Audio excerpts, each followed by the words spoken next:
क्या एफआईआर की क्वेश्चन जब हाई कोर्ट में फाइल की जाती है सेक्शन 482 सीआरपीसी के तहत और अब 528 बीएनएस के तहत, तो क्या कोर्ट एफआईआर और कंप्लेंट के अलावा अदर डॉक्यूमेंट्स जो एक्यूज ने प्रोड्यूस किए हैं क्या उन पर विचार कर सकता है और उसके बेसिस पे क्वेश्चन कर सकता है या नहीं कर सकता? यह एक इंपॉर्टेंट पॉइंट है जो हम इस वीडियो में डिस्कस करने जा रहे हैं।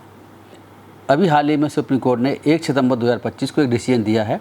उस डिसीजन में कहा है कि हाई कोर्ट 482 सीआरपीसी की पावर एक्सरसाइज करते समय न केवल कंप्लेंट और एफआईआर को कंसीडर कर सकता है बल्कि जो डॉक्यूमेंट एक्यूज ने प्रोड्यूस किए हैं उनको भी कंसीडर कर सकता है।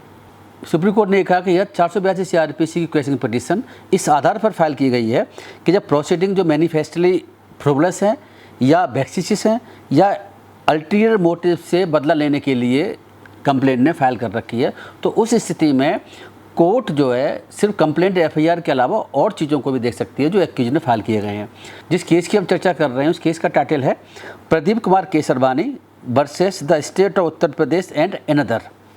इस जजमेंट को सुप्रीम कोर्ट की 2 जजों की बेंच ने पास किया है जिसमें justice JB Pardiwala and justice Sandeep Mehta हैं। इस केस के फैक्ट्स ये हैं कि कंप्लेनेंट जो कि एक सूल कास्ट की वूमेन है, उसने एक व्यक्ति और उसके अदर फैमिली मेम्बर्स के खिलाफ ईसीजीएम इलाहाबाद में एक कंप्लेंट फाइल की 56 सीआरपीसी के तहत, लेकिन ईसीजीएम ने कोई इस पर एफआईआर के ऑर्डर नहीं किए और उस कंप्लेंट पे कॉग्निजेंस लेने के बाद में पिटीशन ने एविडेंस कराई और 202 की इंक्वायरी कराई और उसके बाद में एक व्यक्ति को पेरेंट्स को नहीं सम्मन इशू कर दिए 376 आईपीसी के तहत। उस सम्मनिंग ऑर्डर के अगेंस्ट जो है एक्यूज्ड हाई कोर्ट अप्रोच करता है और 482 सीआरपीसी के तहत क्वेश्चन पिटीशन फाइल करता है, लेकिन हाई कोर्ट ने वो क्वेश्चन पिटीशन डिसमिस कर दी।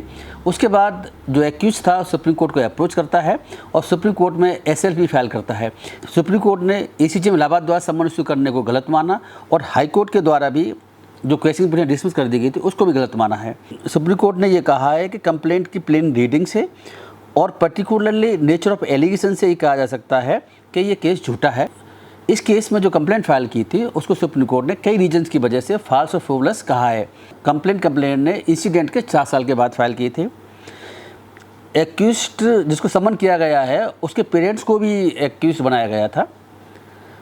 रेप के अलावा अदर ऑफेंसेस के लिए भी कंप्लेंट फाइल की गई थी। कोई इंडिपेंडेंट विटनेस इसमें नहीं मिला। इंसिडेंट की डेट क्या थी और प्लेस क्या था ये भी कंप्लेंट ने अपनी कंप्लेंट में डिस्क्लोज नहीं किया था।